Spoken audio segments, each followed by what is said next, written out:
नमस्कार दोस्तों, कैसे आप सभी लोग। उम्मीद करता हूँ सभी लोग अच्छे होंगे। आज का टॉपिक न्यूक्लियर फिजिक्स में हमारे पास है पैकिंग फ्रैक्शन। क्रूशियल टॉपिक है। प्रीवियस लेक्चर्स में हमने बाइंडिंग एनर्जी वगैरह के बारे में पढ़ा था और बाइंडिंग एनर्जी कर्व्स के बारे में पढ़ा था। आज हम पैकिंग फ्रैक्शन के बारे में पढ़ेंगे। तो कुछ सब टॉपिक्स जो आज हम कवर करेंगे, let's have a quick glance. तो आज हम सबसे पहले इंट्रोडक्शन देखेंगे, पैकिंग फ्रैक्शन के बारे में समझेंगे कि क्यों पढ़ना है, पैकिंग फ्रैक्शन होता क्या है। फिर हम फिजिकल सिग्निफिकेंस समझेंगे, पैकिंग फ्रैक्शन की जो वैल्यूज़ होती है वो क्या रिवील करती है। Then we will see variation of packing fraction with mass number. तो मास नंबर के साथ कैसे पैकिंग फ्रैक्शन वेरी करता है and how and why it reveals nuclear stability, वो हम जानेंगे। Then we will see binding energy in terms of packing fraction. हम बाइंडिंग एनर्जी का फॉर्मूला निकालेंगे पैकिंग फ्रैक्शन के टर्म्स में, ठीक है। ये काफ़ी इंपॉर्टेंट है, ये एग्जाम में एक्चुअली में पूछा गया है पहले भी, उसको जानेंगे, ठीक है। देन बाइंडिंग एनर्जी पर न्यूक्लियन भी हम पैकिंग फ्रैक्शन के टर्म्स में देखेंगे and then some important conclusions from it. Then we will see an example, हम एक एग्जाम्पल लेंगे और उससे काफ़ी कुछ समझेंगे, ठीक है। तो एक छोटा सा टॉपिक हमारा है। आपका कोई डाउट हो तो आप मुझे कमेंट बॉक्स में बता सकते हैं।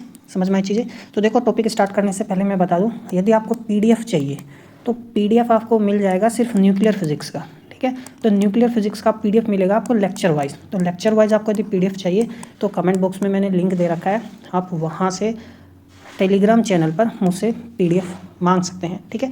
पीडीएफ जो होगी देखो वो पेड रहेगा, बिल्कुल पेड रहेगा, क्योंकि देखो जनरली आप व्यूज़ भी देख सकते हो, जनरली कोई देख नहीं रहा है, ठीक है ना। इसलिए मैंने पीडीएफ लेक्चर्स को पेड रखा है।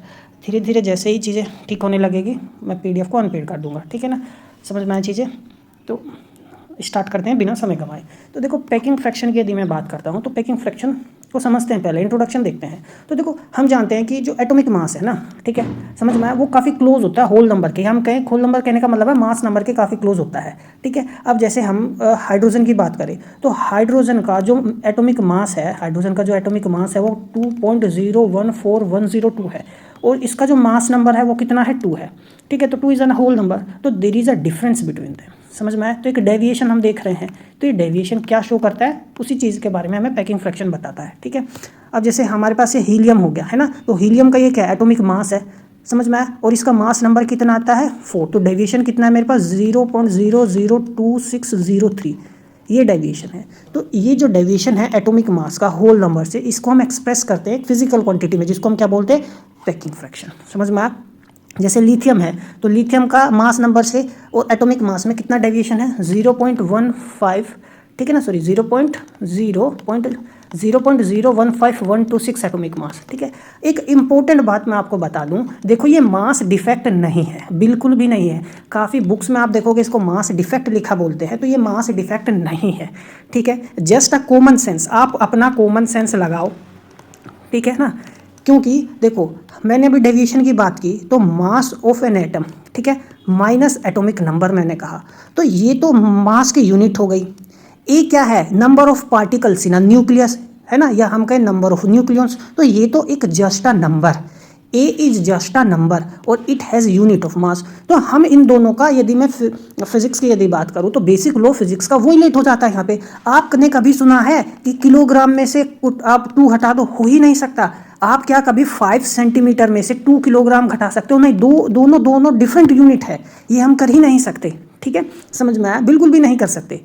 तो ये बात ध्यान रखना। तो एक्चुअली में है क्या चीज़, पैकिंग फ्रैक्शन में हम जब पढ़ते हैं तो हम ये डेविएशन लेते हैं, ये सिर्फ एक डेविएशन है, ठीक है, समझ में आया, और ये कोई मास डिफेक्ट नहीं है, ठीक है। तो ये बात ध्यान रखना। तो हमने बस इसको एक फ्रैक्शन बता रहा है, पैकिंग फ्रैक्शन जब हम कहते हैं, ठीक है, तो आप इसको ज़्यादा सीरियसली लेने लगेंगे कि भाई नहीं, ऐसे कैसे, 2 डिफरेंट यूनिट्स को तो घटा ही नहीं सकते, बिल्कुल नहीं घटा सकते, बेसिक लॉ है फिजिक्स का। लेकिन यहाँ पे ये हम it is just indicating something, ठीक है ना। वो क्या है वो मैं आपको अभी बताता हूँ, यहाँ भी सारी चीज़ें समझ में आएंगी, ठीक है।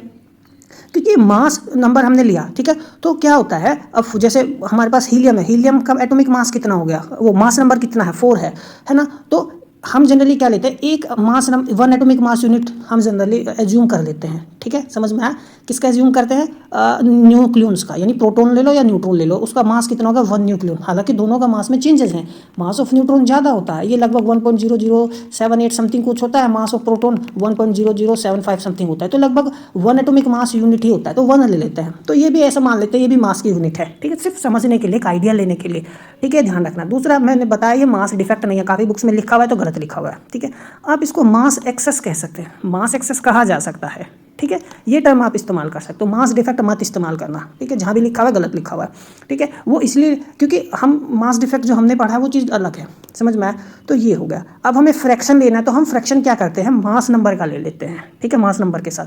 तो इसी को हम डेल एम अपॉन में ए लिखते हैं और यही हमारे पास क्या होता है, पैकिंग फ्रैक्शन होता है, ठीक है। अब ये हमें देखो क्या बता रहा है, जो एक्स्ट्रा मास है ना, अब देखो ये क्या है, 0.14102, 0.14102 किसके लिए, हाइड्रोजन का, ठीक है। और अपॉन में मैं इसको देखो, इसको मैं कैसे लिखूंगा, यदि आप गौर से देखो, मैं पैकिंग फ्रैक्शन को यहाँ पे कैसे लिख सकता हूँ, मास ऑफ एटम अपॉन में ए माइनस के 1, ठीक है। तो मास ऑफ एटम को हमने किससे लिखा, रेशियो करके लिख लिया। दूसरा, ये जो डेविएशन आया ये कितना है, 0.414 है ना। तो मतलब कोई वो जो एक्स्ट्रा होल नंबर के अलावा जो मास है, और यहाँ पे नीचे नंबर ऑफ पार्टिकल्स हमने लिखे हैं, समझ में आया। तो it is just giving a fraction कि इतने पार्टिकल्स पर वो एक्स्ट्रा मास हमें मिल रहा है, समझ में आया, हम ऐसा कह सकते हैं। देखो, ठीक है, तो यहाँ पे हीलियम की बात करूँ तो हीलियम में कितना 0.00260 एक्स्ट्रा मास हो गया, कितने न्यूक्लियॉन्स पर, 4 न्यूक्लियॉन्स पर, ठीक है ना, 1/4 कर देंगे, 1 पर निकालना है, तो ये फ्रैक्शन दे रहा है हमें, जस्ट नथिंग एल्स। तो पैकिंग फ्रैक्शन वो किस तरीके से पैक्ड है वही तो बता रहा है, ठीक है। तो पैकिंग फ्रैक्शन क्या रेशियो है, किसका रेशियो, डिफरेंस होगा एटॉमिक मास का मास नंबर का टू इट्स मास नंबर, समझ में आया, ठीक है, ध्यान रखना। तो ये मास डिफेक्ट मत, इसको डेलम को मास डिफेक्ट मत समझना गलती से भी, मास एक्सेस मास हम कह सकते हैं, ठीक है। तो एम एटम क्या हो गया, एक्चुअल मास ऑफ एटम्स हो गया, ठीक है, जो हम एटॉमिक मास यूनिट में लेते हैं, ए मास नंबर हो गया। काफ़ी बार इसकी जो यूनिट है हम इसको 10⁻⁻⁴ एटॉमिक मास यूनिट में भी लिखते हैं, ठीक है। तो ये टर्म हो सकता है आपको थोड़ा सा अजीब लगा होगा सुनने में कि भाई ये किस यूनिट में हमने लिख दिया, तो डोंट वरी, मैं आपको जब एग्जाम्पल कराऊंगा तो तब ये समझ में आएगा, ठीक है। जस्ट अभी के लिए रहने देते हैं इस चीज़ को। तो मैंने अभी यहाँ पे जैसे बता दिया, ये जो डेल एम है ये it is just representing a difference, ये सिर्फ एक डिफरेंस रिप्रेजेंट कर रहा है, नोट द मास डिफेक्ट। ये मास डिफेक्ट रिप्रेजेंट नहीं कर रहा है, ये एक जस्ट डिफरेंस रिप्रेजेंट कर रहा है, ठीक है, समझ में आया। अच्छा, दूसरी बात, जो एम एटम है, मतलब मास ऑफ एटम है, वो मास ऑफ एटम ए से ज़्यादा भी हो सकता है, कम भी हो सकता है, इक्वल भी हो सकता है। तो जो एफ का वैल्यू है वो 0 भी हो सकता है, वो ग्रेटर देन 0 भी हो सकता है, वो लेस देन 0 भी हो सकता है, ठीक है, समझ में आया। तो यदि आपको ध्यान हो, जब मैंने एटॉमिक मास पढ़ाया था तो कार्बन के केस में मैंने बताया था हम एग्जैक्ट लेते हैं कार्बन का कितना 12 AMU, और इसी को तो रेफरेंस भी हम मानते हैं क्योंकि इसका मास जो होता है होल नंबर के टर्म्स में हमें मिलता है, इसको हम रेफरेंस मान के सभी का मास हम मेजर करते हैं। तो मैंने एटॉमिक मास यूनिट में पढ़ाया था। तो पैकिंग फ्रैक्शन यदि मैं निकालूँ तो 12 माइनस के 12 अपॉन में 12 कितना आ गया, 0 आ जाएगा, तो 0 आ सकता है, ठीक है, समझ में चीज़ें।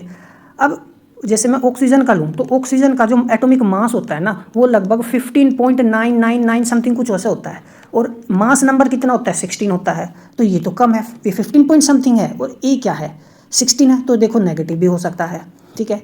और एम मास जो है एटम का मास नंबर से ज़्यादा भी हो सकता है। अब जैसे हीलियम का ही ले लो, यहाँ पे हीलियम का देखो कितना 4.002603 है, ठीक है, और मास नंबर कितना है 4, तो एटॉमिक मास ज़्यादा है मास नंबर से, तो पॉजिटिव भी हो सकता है, ठीक है। तो depending upon the mass of atom it can be positive, negative और 0, वो डिपेंड करेगा, ठीक है। अब हम बात करते हैं देखो उसके फिजिकल सिग्निफिकेंस की, तो हम इसको समझते कैसे हैं। तो देखो डेफिनेशन तो यही है हमारे पास, है ना। तो मैं इसको मास ऑफ एटम अपॉन में ए माइनस के 1 ऐसे भी लिख सकते हैं, ये 1 को आप उधर लेके चले जाओ तो मास ऑफ एटम सिंपली मेरे पास क्या आएगा, तो ये F प्लस के 1 आ गया इंटू में ए। तो ये बेसिक सा हमने एक्सप्रेशन निकाल लिया, ठीक है, ऐसा लिख सकते हैं, डोंट वरी। अब देखो F यदि पॉजिटिव हो तो क्या होगा, भाई F पॉजिटिव है तो इसका मतलब तो यही हुआ कि एटम का जो मास है वो उसके मास नंबर से ज़्यादा है, तो एटम का मास नंबर ज़्यादा है मास नंबर से, indicating a less stable nucleus. वो उसका जो न्यूक्लियस है वो क्या है, लेस स्टेबल है। अब आप कहोगे लेस स्टेबल कैसे हो गया, ठीक है, अभी हम समझेंगे, अब डोंट वरी, ठीक है। अब यदि नेगेटिव है, नेगेटिव कब होगा, तो नेगेटिव जब होगा जब एटम का मास जो है वो क्या है, कम है मास नंबर से, ठीक है, नेगेटिव होगा, तो atomic mass is less than the mass number, ये नेगेटिव होगा, ठीक है। तो इस केस में क्या होगा, न्यूक्लियस स्टेबल होगा। अब ये जो F की वैल्यू है पैकिंग फ्रैक्शन जो है ये हमें स्टेबिलिटी बता रहा है। अब वो क्यों कैसे स्टेबिलिटी बता रहा है, देखो जब हमारे पास एटम का जो मास है ना वो क्या है मेरे पास कम है, ठीक है, समझ में आई बात। तो तब केस में क्या आ रहा है, F नेगेटिव आ रहा है नहीं आ रहा है। यदि M एटम जो है कम है, मास ऑफ एटम कम है मास नंबर से, तो नेगेटिव आ रहा है, तो इसका मतलब मास गया कहाँ, वो मास एनर्जी की फॉर्म में रिलीज हो गया, ठीक है, समझ में आया। वो एनर्जी की फॉर्म में मास क्या हो गया, रिलीज हो गया। भाई एम एटम क्या आ रहा है, मास ऑफ एटम कम आ रहा है। तो कम क्यों आ रहा है, क्योंकि उसका मास, उसके जो कुछ एनर्जी मास में कमी आई है, तो उसके इक्विवेलेंट जो एनर्जी है वो रिलीज हो गई, निकल गई, इस एनर्जी निकल गई, तो उसके इक्विवेलेंट मास भी कम हो गया। समझ में आया। तो वो जो एनर्जी निकली है वो कब निकली है, जब न्यूक्लियस फॉर्म हुआ था, न्यूक्लियस बना था, ठीक है। और वही एनर्जी बाइंड करने के लिए काम आती है, किसको, न्यूक्लियस को। समझ में आया, न्यूक्लियस को बाइंड करेगी तो न्यूक्लियस क्या होगा, स्टेबल होगा, ठीक है। अब यहाँ पर क्या है, एक्सेस मास है, तो एक्सेस मास के केस में क्या है, न्यूक्लियस मेरा क्या रहेगा, अनस्टेबल रहेगा, ठीक है। क्या रहेगा, अनस्टेबल। वो कभी भी क्या हो सकता है, अपने एक्सेस मास के कारण, अपने एक्सेस मास के कारण वो क्या है, अनस्टेबल है। ज़्यादा मास के कारण क्या है, वो अनस्टेबल है। तो वो स्टेबिलिटी कब पाएगा, वो कुछ एनर्जी रिलीज करेगा। क्या करेगा, कुछ एनर्जी रिलीज करेगा, अपना मास कम करेगा ताकि कुछ एनर्जी रिलीज कर सके, और वो एनर्जी जो न्यूक्लियस के अंदर न्यूट्रॉन प्रोटॉन्स को बाइंड करने में आएगी ताकि स्टेबिलिटी गेन कर सके। समझ में आया, ठीक है। तो ये चीज़ है। तो मास ज़्यादा है तो पार्टिकल्स क्या है, अनस्टेबल है, लिया हम कह सकते हैं लेस स्टेबल है, ठीक है। मास जो है कम है, इट मीन्स एनर्जी रिलीज हो गई, ठीक है। यहाँ एनर्जी रिलीज नहीं हुई है, ठीक है। क्या है, एनर्जी रिलीज नहीं हुई है, ठीक है ना। वो एनर्जी ना ही बाइंड करने के लिए न्यूक्लियस के काम आ रही है, ड्यू टू समझ में आया मैं कहना क्या चाह रहा हूँ, ठीक है। ड्यू टू एक्सेस मास, ठीक है ना, energy is there in the particle but that hasn't been released, neither it is used to bind the nucleus, it is just making it unstable. तो वो अनस्टेबल हो गया है, ठीक है। तो जितना ज़्यादा नेगेटिव होगा, या मैं कहूँ पैकिंग फ्रैक्शन कम होगा जितना ज़्यादा, उतना ही मोर स्टेबल हमारा न्यूक्लियस होगा, ठीक है। तो packing fraction is directly related to availability of nuclear energy, कितनी न्यूक्लियर एनर्जी अवेलेबल है। एक्सेस मास था यहाँ पे, वो मास जो है एनर्जी में कन्वर्ट ही नहीं हुआ है। समझ में आया। अब वो जब एनर्जी में ही नहीं कन्वर्ट हुआ है तो वो एनर्जी स्टेबिलिटी कैसे देगी, नहीं देगी, तो वो लेस स्टेबल रहेगा। यहाँ मास कम हो गया, वो मास गया फिर कहाँ, वो मास एनर्जी में कन्वर्ट हो गया, और उस मास ने न्यूक्लियस को स्टेबिलिटी प्रोवाइड की, इसलिए वो स्टेबल है, ठीक है। तो पैकिंग फ्रैक्शन जो है जितना कम होगा, या हम कहीं नेगेटिव वैल्यू होगी, वो बताएगा availability of nuclear energy and stability of the nucleus. अब बात करते हैं वेरिएशन की, पैकिंग फ्रैक्शन वेरी कैसे करता है, ठीक है। तो सिंपल सा है, देखो यहाँ पे हम पैकिंग फ्रैक्शन लिखेंगे, यहाँ पे हमने क्या लिखा है, मास नंबर, ठीक है। समझ में आया। अब यदि आप इसको ध्यान से इसको देखो तो हम इससे समझ सकते हैं, क्या ये हमारे पास क्या हो गया, ज़ीरो वैल्यू, है ना। तो पैकिंग फ्रैक्शन पॉजिटिव भी हो सकता है, नेगेटिव भी हो सकता है।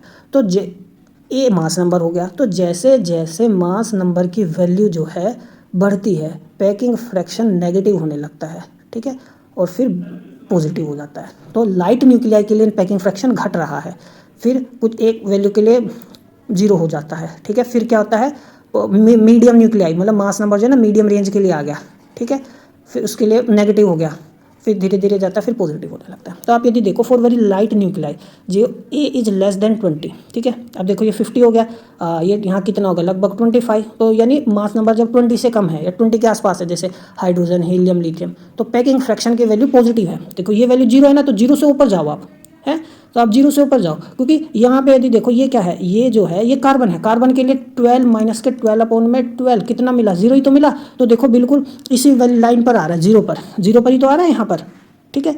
समझ में आया। तो ये है, तो कार्बन के लिए तो जीरो है, तो उससे थोड़ा आप पीछे चलो तो हम देखते हैं पैकिंग फ्रैक्शन की वैल्यू ऊपर तो पॉजिटिव है। तो जैसे हाइड्रोजन हो गया, ड्यूटेरियम हो गया, हीलियम हो गया, लिथियम हो गया, ठीक है, और ये हमारे पास हीलियम का ये आइसोटोप था, ये हीलियम हो गया।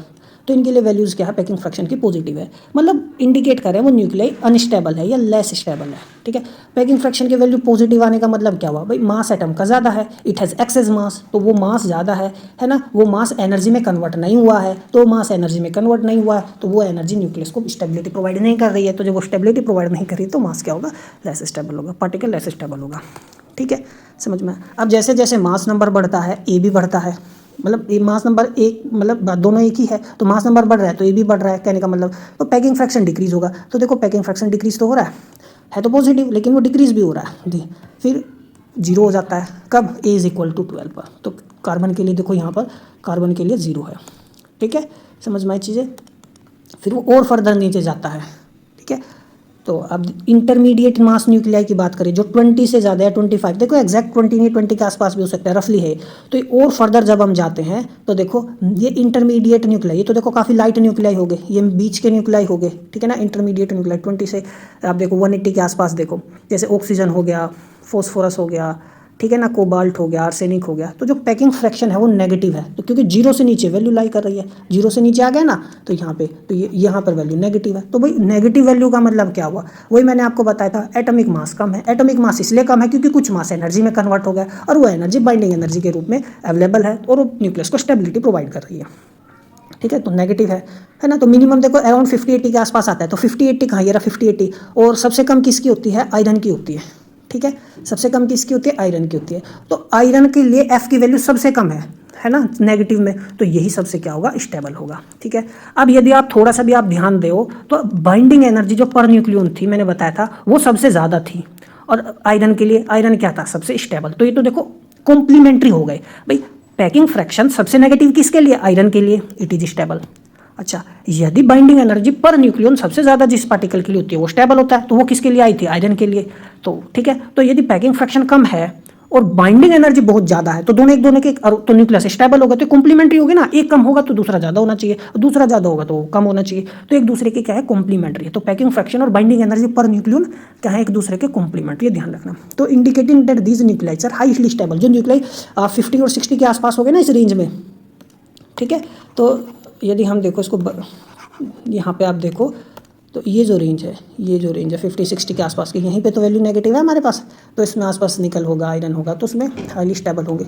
आयरन की सबसे कम होती है तो वो सबसे ज़्यादा हाईली स्टेबल होता है। तो ठीक है, वेरी हाई न्यूक्लियाई के लिए आप जाओ तो देखो धीरे धीरे वैल्यू क्या होने लगती है, पॉजिटिव की तरफ बढ़ रही है, पैकिंग फ्रैक्शन पॉजिटिव आ रहा है, यानी अनस्टेबल हो गया, क्योंकि मास ज़्यादा होगा तभी तो पॉजिटिव होगा। वो मास ज़्यादा है, और वो मास इसलिए ज़्यादा है क्योंकि वो एनर्जी में कन्वर्ट नहीं हुआ है, और वो जब एनर्जी में कन्वर्ट नहीं हुआ है तो स्टेबिलिटी कहाँ से मिलेगी, तो इंडिकेटिंग इनस्टेबिलिटी। ठीक है, तो ये ध्यान रखना। तो हम यहाँ से क्या समझ पा रहे हैं कि जो न्यूक्लियर स्टेबिलिटी है ना, वो रिवील करता है कौन, पैकिंग फ्रैक्शन। तो जितने भी न्यूक्लियाई है they have tendency to move from a region of higher packing fraction to region of lower packing fraction. Particle जो होते हैं ना वो हायर पैकिंग फ्रैक्शन से लोअर पैकिंग फ्रैक्शन की तरफ मूव भी करते हैं। अब जो लाइट न्यूक्लियाई होंगे तो वो न्यूक्लियर फ्यूजन करेंगे, तो मतलब लाइट न्यूक्लियाई क्या करेंगे, कंबाइन होंगे एक दूसरे में। ठीक है, समझ में आया, ताकि वो हैवियर बन सके, ताकि वो मोर स्टेबल बन सके। ठीक है, क्योंकि वो ये जब कंबाइन होंगे तो उनका मास क्या होगा, कम होगा, कंबाइंड मास कम होगा, वो मास कम होगा तो उसके कोरस्पॉन्डिंग एनर्जी निकलेगी जो उनको स्टेबिलिटी प्रोवाइड करेगी। इसी को हम न्यूक्लियर फ्यूजन बोलते हैं। ठीक है, ये क्या हैवी न्यूक्लियस, तो हैवी न्यूक्लियस में क्या होता है, फ्यूजन होता है। तो हैवी न्यूक्लियस में जब क्या होता है, फ्यूजन होगा, लार्जर मास क्या होता है, छोटे मासेस में टूटता है। ठीक है, अब इसका मास बहुत ज़्यादा होता है, ठीक है, तो एनर्जी कन्वर्ट नहीं हो रही होती है, तो ये अनस्टेबल होता है, तो ये छोटे मासेस में टूटता है। समझ में आया, तो जब ये छोटे मासेस में टूटता है तो एनर्जी इस केस में भी रिलीज होती है हमारे पास, और पार्टिकल्स बाइंड होते हैं इस these daughter nuclei and they gain stability. तो स्प्लिट होते हैं लाइटर में एंड दे गेन स्टेबिलिटी। ठीक है, समझ में आया। तो ध्यान रखो जो पैकिंग फ्रैक्शन है वो क्या है, कॉम्प्लीमेंट्री है। क्या है, कॉम्प्लीमेंट्री। तो आप यदि थोड़ा सा भी आप ध्यान दो तो जो बाइंडिंग एनर्जी पर न्यूक्लियन का ग्राफ हमने बनाया था, तो वो ग्राफ कैसे आता है, तो देखो ये मेरे पास बाइंडिंग एनर्जी पर न्यूक्लियन हो गया, ये मास नंबर, तो उसका ग्राफ कैसे आता है, ऐसे आता है यदि आपने ध्यान दिया हो। ठीक है, और यदि आप पैकिंग फ्रैक्शन का ग्राफ देखो तो पैकिंग फ्रैक्शन का ग्राफ कैसे आ रहा है, ठीक है, ये ऐसे आ रहा है। ठीक है, तो ये तो दोनों के अपोजिट हो गए ना भाई, एक ऐसे आ रहा है और एक ऐसे आ रहा है, तो ये क्या है, दोनों के कॉम्प्लीमेंट्री हैं एक दूसरे के। तो ये बहुत इंपॉर्टेंट बात है, ध्यान रखना। ठीक है, समझ में आया। तो it means they have a relationship, तो उसी रिलेशनशिप को हम यहाँ पढ़ेंगे, तो हम पढ़ेंगे binding energy in terms of packing fraction. ठीक है, समझ में आया। तो देखो from the definition of packing fraction हम जानते हैं, तो एटॉमिक मास को हम A इंटू में 1+F लिखते ही हैं। ठीक है, तो मेरे को यदि हाइड्रोजन का लिखना हो, मास ऑफ हाइड्रोजन, तो देखो mass of hydrogen is equal to, तो हाइड्रोजन के लिए एटॉमिक नंबर कितना होता है, 1 होता है, 1 लिखा, 1+, और ये पैकिंग फ्रैक्शन हाइड्रोजन के लिए। न्यूट्रॉन की मैं बात करूँ तो न्यूट्रॉन के लिए मुझे लिखना होगा, तो ए की वैल्यू क्या होती है वैसे, प्रोटॉन प्लस न्यूट्रॉन, तो न्यूट्रॉन के लिए लिख रहा हूँ, ये तो नहीं होगा, एक ही न्यूट्रॉन है यानी ए, तो ये भी 1 हो गया, मास नंबर भी 1 हो गया न्यूट्रॉन के लिए, और ये मेरे पास F इंटू में 1+Fn आ गया। ठीक है, तो ये पैकिंग फ्रैक्शन आ गया किसके लिए, न्यूट्रॉन के लिए। तो ये मैंने इसलिए लिखा है क्योंकि हम बाइंडिंग एनर्जी का फॉर्मूला इस्तेमाल करेंगे। ठीक है, वहाँ पर इन चीज़ों को रखेंगे। तो अब देखो पैकिंग फ्रैक्शन ऑफ हाइड्रोजन और न्यूट्रॉन तो मैंने लिख लिया है ना, और हम जानते हैं भाई हाइड्रोजन का मास कितना होता है, हाइड्रोजन का मास होता है 1.00785 होता है या नहीं होता है, एटॉमिक मास जो है हाइड्रोजन का ये तो होता है। ठीक है, ये एटॉमिक मास हो गया हाइड्रोजन का 1.00785 एटॉमिक मास यूनिट, और मास नंबर में हाइड्रोजन की बात करूँ तो 1 हो गया। तो पैकिंग फ्रैक्शन मेरे पास कितना आएगा, तो पैकिंग फ्रैक्शन जो होगा इन दोनों का डिफरेंस ले लो, तो डिफरेंस कितना 0.00785 एटॉमिक, समझ में आया। ठीक है, और डिवाइडेड बाय 1, तो ये मतलब यही आ गया सिंपली, ठीक है। तो देखो यही हो गया जो डिफरेंस है, ठीक है। इसमें 0.008665 रख दो, 1 में से घटा दो, तो सिंपली मेरे पास क्या आ जाएगा, पैकिंग फ्रैक्शन आ गया। किसके लिए? न्यूट्रॉन के लिए। समझ में आया? अब देखो हम जानते हैं मास डिफेक्ट क्या होता है एटॉमिक मास में, ये ठीक है। समझ में? एटॉमिक मास के टर्म्स में हमने ये जाना था, मैंने आपको पढ़ाया था। तो हम सिंपली क्या करेंगे, मास of hydrogen atom, mass of neutron, mass of an atom, ठीक है। तो आप सिंपली जेड हो गया, ये रखेंगे 1 + FH, जो हमने अभी यहाँ पर निकाला है, यही तो निकाला है 1 + FH। तो देखो ये 1 + FH लिखा, ये नंबर ऑफ न्यूट्रॉन्स आ गया। मास ऑफ न्यूट्रॉन को क्या लिखेंगे, 1 + FN, ये लिखा, ठीक है। एटम के लिए देखो क्या होगा, -a × में 1 + F, और F क्या हो गया, पैकिंग फ्रैक्शन पूरे एटम का हो गया मेरे पास। समझ में आया? ठीक है। अब बस बेसिक सी चीज़ें देखो, Z 1 + के FH + N 1 + के FN, ठीक है, माइनस के A 1 + के F। आपको देखो Z की वैल्यू है तो Z लिखोगे, Z FH लिखो, बस कुछ नहीं करना, मल्टीप्लाई कर दो अंदर, N + N FN माइनस के A, ठीक है, माइनस के F। देखो Z + N तो A होता है और यहाँ माइनस है तो वो तो कट गया। तो आपके पास क्या बचा, packing fraction of hydrogen, packing fraction of, ठीक है, क्या नाइट्रोजन, सॉरी न्यूट्रॉन, और ये मेरे पास A × में packing fraction of an atom, ठीक है। समझ में आया? तो देखो ये टर्म आ गई। अब देखो याद रखना भी बहुत ज़्यादा आसान है ना, क्योंकि हमने मास डिफेक्ट ही तो निकाला है, ठीक है। अब जब हमने मास डिफेक्ट निकाल लिया तो देखो जैसे मास डिफेक्ट हम लिखते थे Z × में मास ऑफ हाइड्रोजन लिखते थे, अब कुछ नहीं लिखना, पैकिंग फ्रैक्शन लिखो, याद रखना आसान है। अब हम number of neutrons N, packing fraction of neutron लिखेंगे। समझ में? मास ऑफ एटम को हम सिंपली A × में F लिख देंगे। तो ऐसे याद रखो। अब ये जो मास डिफेक्ट हमने निकाला है, तो जनरली ये मास डिफेक्ट हम एटॉमिक मास के टर्म्स में निकालते हैं, ठीक है। तो यदि मैं इसमें किसकी मल्टीप्लाई कर दूं, मैं इसमें 931.5 मेगा इलेक्ट्रॉन वोल्ट की मल्टीप्लाई कर दूं, तो मेरे पास सिंपली क्या आ जाएगा, बाइंडिंग एनर्जी आ जाएगी, ठीक है। तो यही देखो इसमें सिंपली मल्टीप्लाई कर दो 931.5 मेगा इलेक्ट्रॉन वोल्ट, तो ये बाइंडिंग एनर्जी आ गई मेरे पास। समझ में? तो ये बाइंडिंग एनर्जी है। तो देखो पैकिंग फ्रैक्शन भी है और बाइंडिंग एनर्जी भी है। बाइंडिंग एनर्जी पर न्यूक्लियन की यदि मैं बात करूंगा तो देखो दोनों साइड डिवाइड कर देंगे, है ना, मास नंबर से।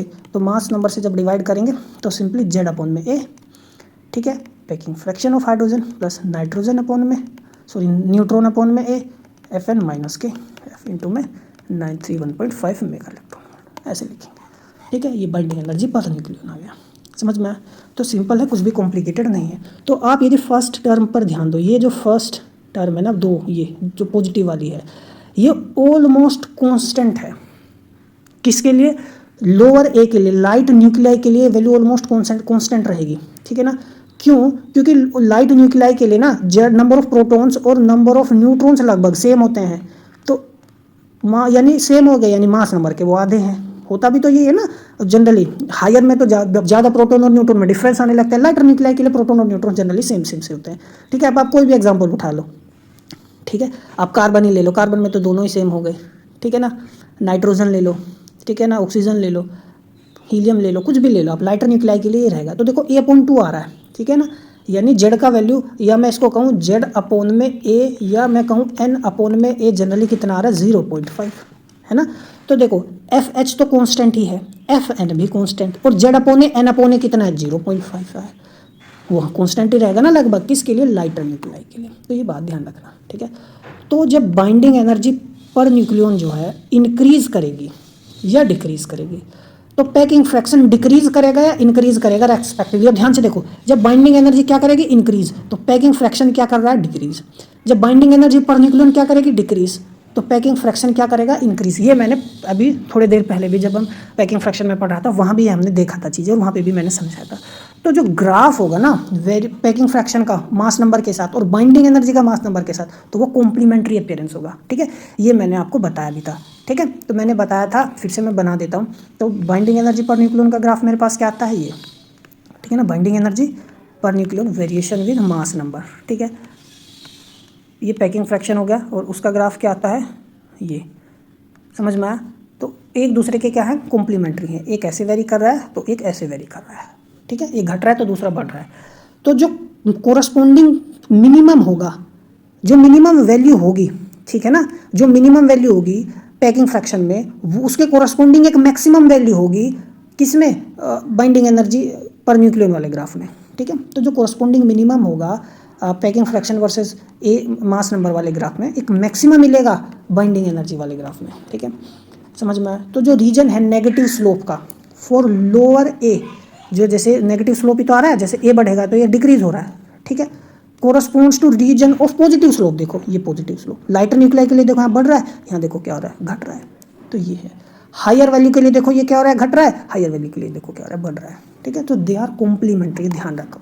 सो this is important thing which usually is asked in the examination as I said earlier while giving the introduction, ठीक है। अब देखो हम एग्जाम्पल से समझते हैं। एक एग्जाम्पल हमने ले लिया ऑक्सीजन का, ठीक है, मास नंबर इसका देखो कितना है 16, नंबर ऑफ प्रोटॉन्स 8 और नंबर ऑफ न्यूट्रॉन्स भी 80 है। देखो सेम ही है लगभग। तो पैकिंग फ्रैक्शन निकालना है, बाइंडिंग एनर्जी पर न्यूक्लियन भी निकालना है। तो देखो पैकिंग फ्रैक्शन हम निकालते हैं। तो जो मास है एटम का वो कितना है ऑक्सीजन का 15.994915। काफ़ी बुक्स में 16 भी ले लेते हैं, तो एफ कहते हैं लगभग 0 ही है, लेकिन हमने एग्जैक्ट लिया है, ठीक है। ये आ गया। तो देखो ये मार्क का नेगेटिव आ रहा है, ठीक है ना, तो -0.05085 डिवाइडेड बाय 16, तो ये आ गया। तो देखो इस तरीके से हम नहीं लिखते, तो काफ़ी एब्सर्ड होता है। तो हम क्या करते हैं, देखो एक डेसिमल के बाद पॉइंट लगाएंगे, एक डिजिट के बाद। तो देखो 1 2 3 4 यानी 3.18 राउंड ऑफ कर दिया इंटू 10⁻⁻⁴, और ये एटॉमिक मास यूनिट। अब इस टर्म्स में सारी पैकिंग फ्रैक्शन को लिखेंगे तो ऐसे आता है, समझ में आया। अभी क्यों यूनिट मैंने कहा, तो इस पूरी को ही हम यूनिट ले लेते हैं, ठीक है, समझ में आया। तो ये 10⁻⁻⁴ की टर्म्स में आपको लिखा मिलेगा, कहीं आपको मिल सकता है 6.3 इंटू 10⁻⁴ एटॉमिक मास यूनिट, ठीक है। अब यदि मुझे ग्राफ भी बनाना होगा तो यहाँ ग्राफ में मैं क्या करूँगा, तो f इंटू में 10⁻⁴ लिखूंगा, और कौन सी डिजिट पुट करूँगा, सिर्फ ये, जैसे 3.18 पुट करूँगा, फिर 6.3 पुट करूँगा, ऐसे पुट करूँगा। तो 10⁻⁴ यूनिट में भी हम लिखते हैं। तो जैसे अर्लियर मैंने बताया था कि हम इसको एग्जाम्पल से समझेंगे, ठीक है, समझ में आया। अब देखो बाइंडिंग एनर्जी पर न्यूक्लियन हम निकालना है। तो देखो फॉर्मूला तो ये था ना हमारे पास, फॉर्मूला याद रखना बड़ा आसान है, ठीक है। तो देखो Z अपोन में A, यहाँ हाइड्रोजन का packing fraction, number of neutrons upon में A, न्यूट्रॉन का पैकिंग फ्रैक्शन माइनस, ठीक है, हमारे पास पैकिंग फ्रैक्शन किसके लिए, एटम के लिए, इनटू में 931.5 मेगा इलेक्ट्रॉन वोल्ट, ठीक है, ये फॉर्मूला था। तो सिंपली देखो Z की वैल्यू लिखी 8, A लिखा, ये हाइड्रोजन के लिए पैकिंग फ्रैक्शन लिखा, न्यूट्रॉन के लिए लिखा, F हमने अभी निकाला ही है, ठीक है ना, और सारी चीज़ें लिख के हमारे पास पैकिंग फ्रैक्शन कितना है 7.98 मेगा इलेक्ट्रॉन वोल्ट, ठीक है ना। तो ऐसे हम निकाल सकते थे, ये हमारा एग्जाम्पल था, ठीक है। आपको कोई डाउट हो तो आप मुझे कमेंट बॉक्स में बता सकते हैं। मिलते हैं अगले लेक्चर में, तब तक पढ़ते रहिए, नमस्कार।